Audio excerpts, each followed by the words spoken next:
퇴직연금 DB 제도에 가입되어 있는 직장인입니다. 정년은 어느 정도 보장되는 회사고 앞으로 약 10년 정도 더 근무할 수 있다고 합니다. 그런데 요즘 큰 고민이 하나 생겼습니다. 퇴직연금 이 DB 제도를 유지할 것인지 아니면 DC 제도로 전환할 것인지. 그 이유는 회사 동료들이었습니다. 한 동료는 코스피에 투자해서 수익을 많이 냈습니다. 매도 타이밍을 놓쳐서 많이 빠지긴 했지만 그래도 여전히 많은 수익입니다. 또 다른 동료는 S&P 500 ETF에 투자해서 만족하고 있다고 하고, 또 어떤 동료는 커버드콜 ETF를 투자하면서 건물주처럼 매달 월세 받는 기분이라며 만족하고 있었습니다. 가만히 있었던 것은 아닙니다. ISA에서는 S&P 500과 나스닥 100 ETF를 조금씩 투자하고 있었고, 미국에 상장된 SPY, QQQ 이런 것도 조금씩 모으고 있었습니다. 그러다 문득 이런 생각이 들었습니다. 내 자산에서 가장 큰 비중을 차지하고 있는 퇴직연금은 왜 그대로 두고 있지? 그 순간부터 DB를 유지할 것인지 DC로 전환할 것인지 정말 심각하게 고민이 되었다고 합니다. 그런데 저는 어떤 ETF를 투자하는 것부터 이야기하지 않았습니다. 먼저 확인한 것은 연봉 상승률이었습니다. DB의 구조, 왜 연봉 상승률부터 확인했나? 그 이유는 간단합니다. 현재 퇴직연금이 DB 제도인데 이건 예전 퇴직금 제도와 비슷하기 때문입니다. 수익률을 신경 쓰지 않아도 되고 퇴직 직전 3개월 평균 월급이 중요합니다. 즉, 앞으로 승진 가능성이 높고 연봉이 꾸준히 오른다면 굳이 DB를 포기할 이유가 없을 수도 있죠. 그래서 전 먼저 승진 가능성은 어느 정도인지, 앞으로 연봉이 얼마나 오를 수 있는지부터 확인한 것입니다. 정년은 어느 정도 보장되지만 승진 가능성은 높지 않다고 하셨고, 연봉 상승 여력도 크지 않다고 했습니다. 그렇다면 저는 개인적으로 연봉 상승률이 연 5%를 넘기 어려운 환경이라면 DC 전환도 충분히 고민해 볼 만하다고 생각합니다. 물론 이것은 절대적인 기준이 아닙니다.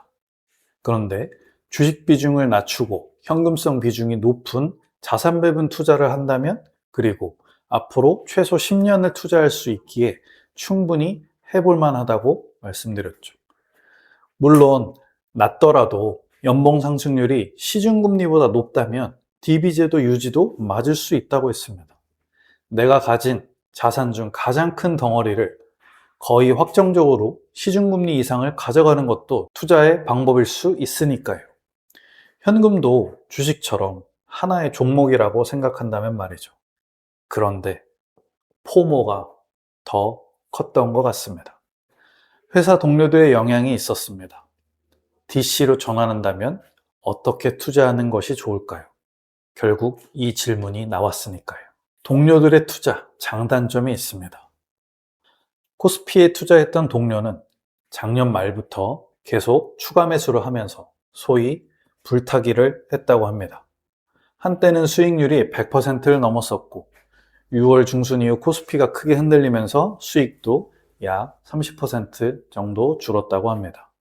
아마 실수익률은 더 내려갔을 겁니다. 1억으로 100% 수익 나면 2억이 되죠. 거기서 30% 하락하면 1억 4천.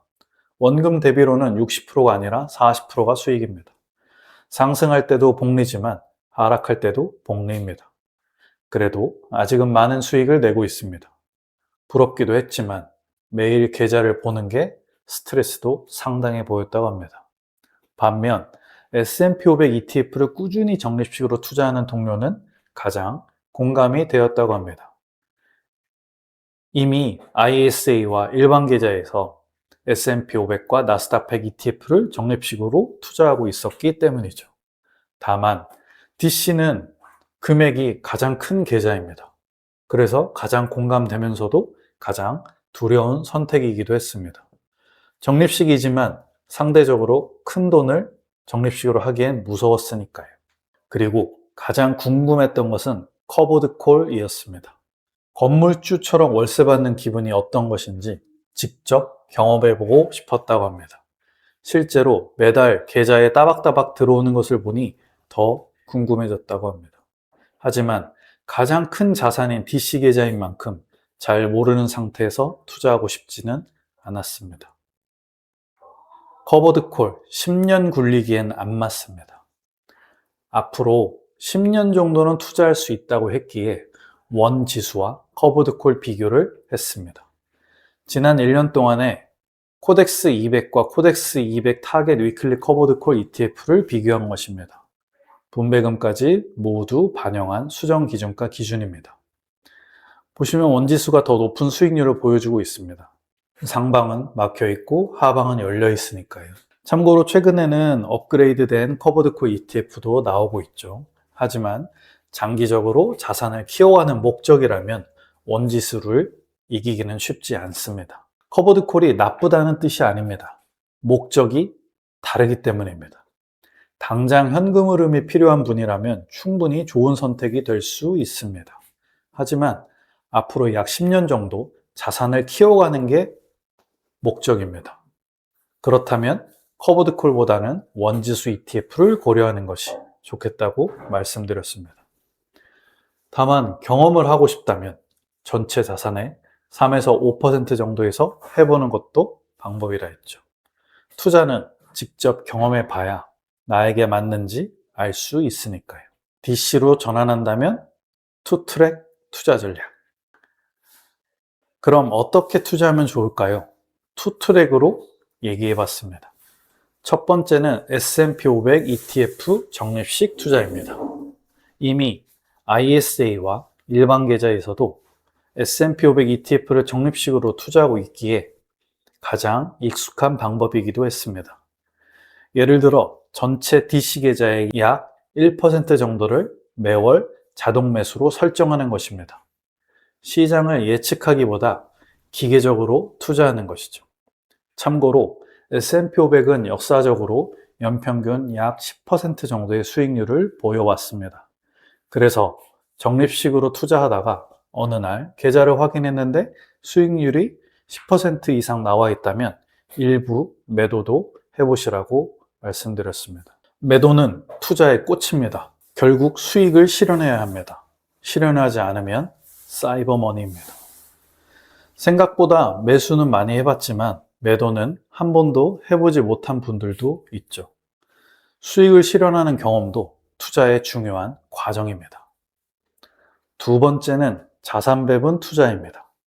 단, 주식 비중이 낮고 현금성 비중을 높게 가져가는 자산 배분을 말씀드렸습니다.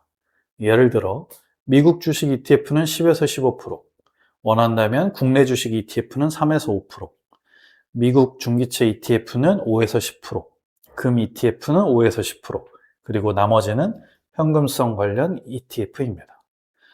가장 큰 자산을 투자하는 것이니 변동성이 낮은 자산 배분 투자를 해보는 것이 좋을 듯하며 그 자산 배분 투자에서도 더 변동성이 낮은 현금성 비중을 높게 시작하는 것입니다. 참고로 ACWI ETF에 따르면 전 세계 주식시장 중 미국의 비중이 약 62%입니다. 한국은 3%가 안 되죠.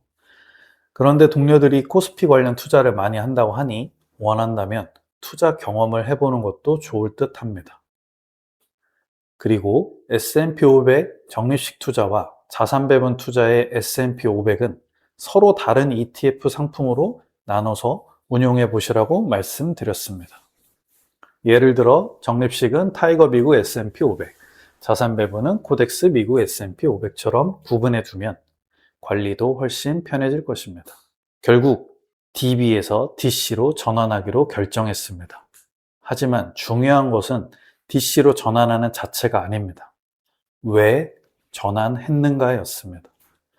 회사 동료들이 수익을 냈다고 해서 무조건 따라가는 것이 아니라 자신의 연봉 상승 가능성, 앞으로 투자할 수 있는 기간, 그리고 투자 성향까지 함께 고려했습니다.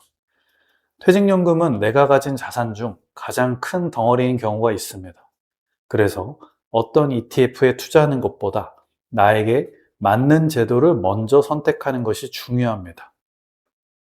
그리고 그 다음이 투자 방법입니다. 투자는 지인의 방법을 따라가는 것이 아니라 내가 오래 할 수 있는 방법을 찾는 과정이라고 생각합니다.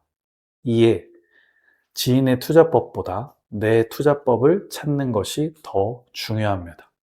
감사합니다.